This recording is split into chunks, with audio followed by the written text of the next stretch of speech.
Hey everybody, it's Chuck and I'm back out in the shop. Last month I picked up some new St. Croix, some of the 5'8" heavy metals, the Legend tournaments, also a 6'8" medium extra fast to match up with another one I've got, a 7' 1 and two 7' 1s. One's a medium fast, one's a medium moderate fast, and jigging wraps, ripping wraps. That's what those two rods are for. So I needed new reels. And I've had this idea in the back of my head for a while when it comes to the vertical jigging rods, Detroit River, Saginaw River. So I went with Daiwa's Legalis LT 2500D for my vertical jigging rods, my down rods, so to speak. And I know 2500, everybody thinks the norm is a 1000 or a 2000. And even with that size, these Daiwas are just super smooth.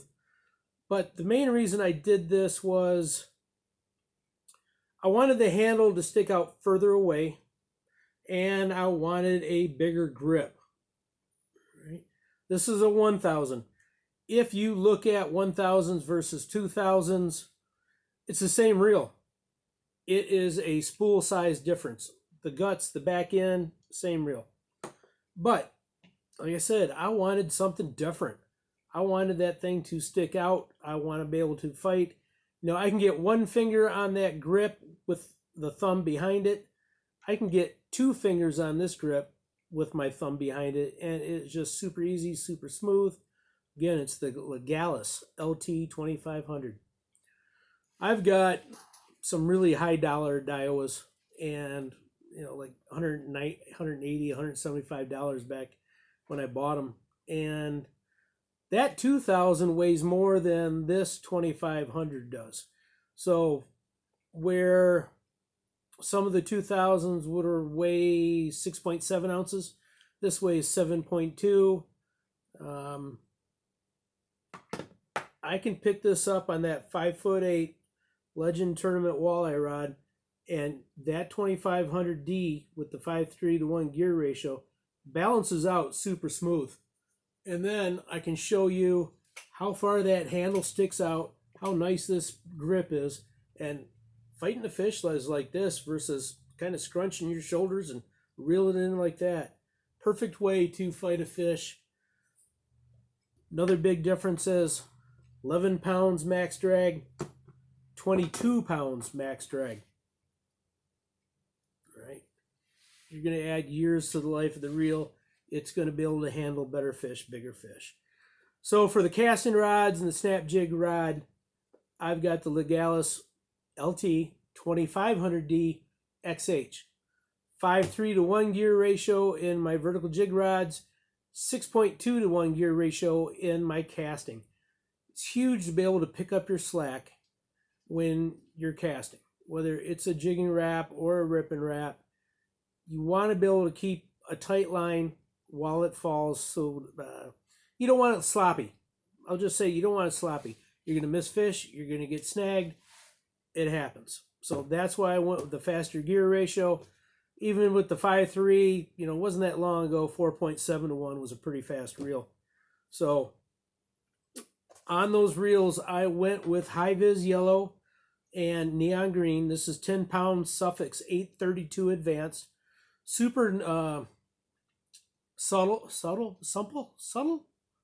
It's smooth. It's not too soft. And then for the casting, I went with a 15 pound. This is 5 pound diameter. This is 4 pound diameter. I mean, really, if you wanted to get one size for everything, you could go 15. I mean, 5 pound braid is not, mono is not very thick. But I do have a difference. 10 pound for vertical jigging, 15 pound for casting. And I will put on backing. Now, backing does a couple things for you. One, it saves you money because you're filling this up, the spool up with monofilament to whatever depth your desire is. Right? That means if I'm casting, I want a little bit extra line on it. If I'm vertical jigging, I don't need as much braid on that reel. And then, back in the day, I did this, and this is the reason I found out why I'll never do it again. I will never again use a back-to-back uni to connect my backing to my braid, because I've actually seen that knot, and it becomes very hard. And it doesn't matter if you're filling it up with some high quality mono, or if you're using a fluorocarbon, or if you're using a braid, that knot will nick your line. It will fray the material of your braid.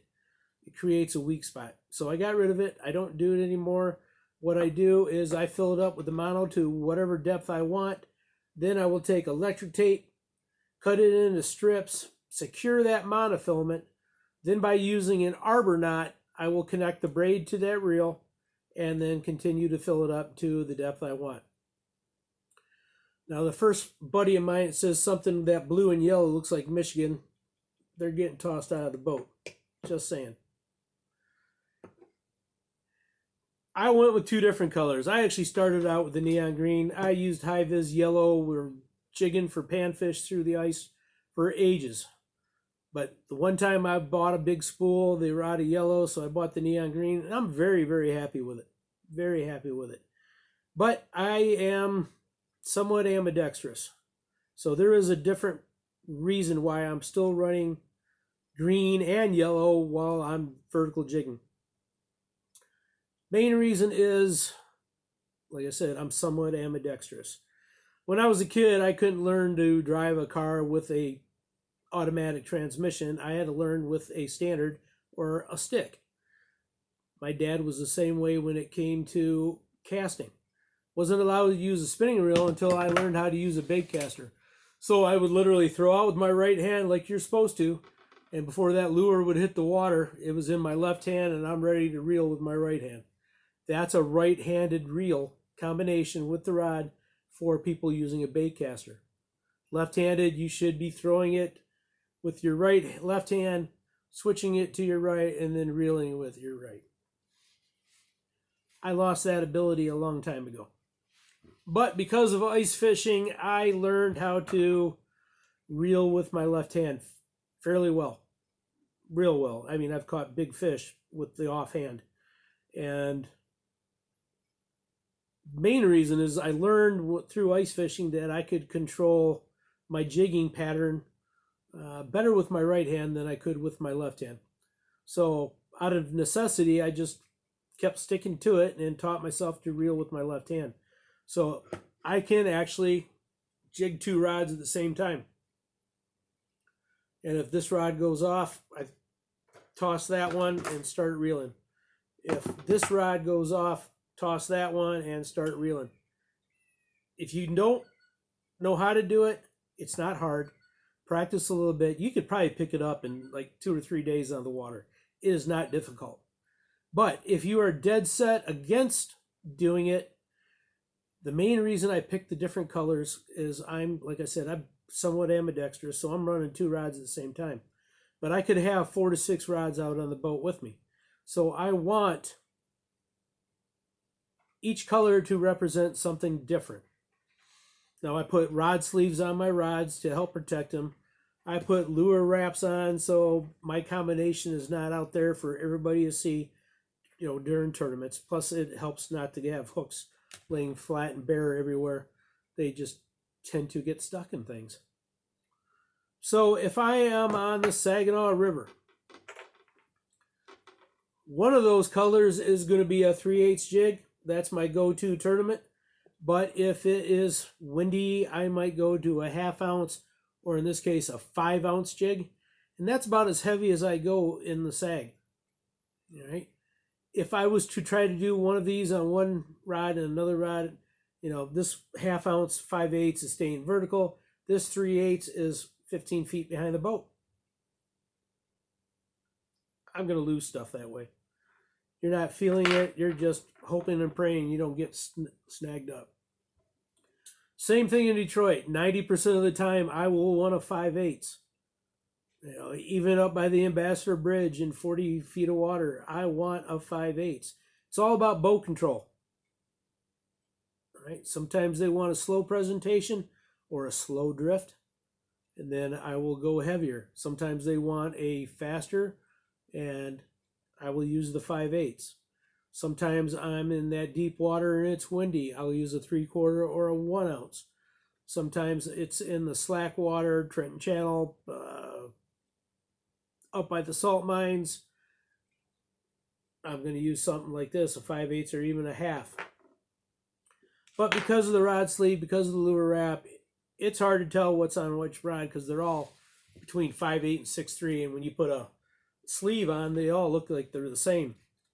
So all I have to do is look at the reel, and it's going to tell me what weight that presentation is for that specific day.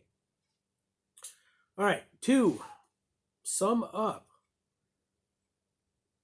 new rods, the 5/8 heavy metal Legend Tournament SC4 Plus.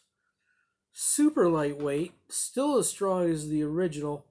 But you got some of that high-end modulus that you find in the Legend Extreme rods. So it's built in here. It's even better than my old 5.9 and 6.3s. Awesome rod, super lightweight, balances out great with that bigger reel. And because I went with the bigger reel, I get that longer handle out of that center line from the rod, easier to fight the fish. Grip is better. 22 pounds max drag versus 11 in the smaller size. That's huge. Huge. 5:3 to 1 gear ratio. 2500D-XH. This is the 6:2 to 1 gear ratio. That is for the casting. Again, 10-pound test. Jigging rods, 15-pound on the casting. I'm using backing. Save a little money on the braid. And instead of using that famous back-to-back uni knot, I am cutting this electric tape up into strips and wrapping it around the backing, and then using an arbor knot, I am connecting the braid to the reel, and we are going from there. Color coordinating. Whether you're jigging 2 rods at once or not, if you're not so hung up on color, the high-vis yellow is awesome, the neon green is awesome, but now I've just color-coded the size or the presentation. So if I know if I'm getting yellow, I'm going to get 3/4. If I'm using the neon green on the Detroit River, I know I'm getting 5/8. Just so much easier than stripping everything down, taking a peek, and just going, yep, give me the green ones. I know where we're at. I know the conditions. I'm up by the Ambassador Bridge. It's 3/4, 1 ounce time. Give me the yellow. I'm ready to go hard and heavy. So anyway, ice fishing is just around the corner.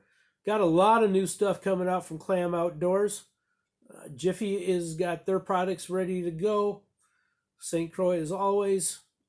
Vexlar, rocking the FL30B, FLX 30BB broadband. A lot of that stuff's coming up. A lot of new accessories from every company. Some new clothing stuff, apparel. So stay tuned. We'll be back out in the shop in no time. Like if you like it. And if you like it, subscribe.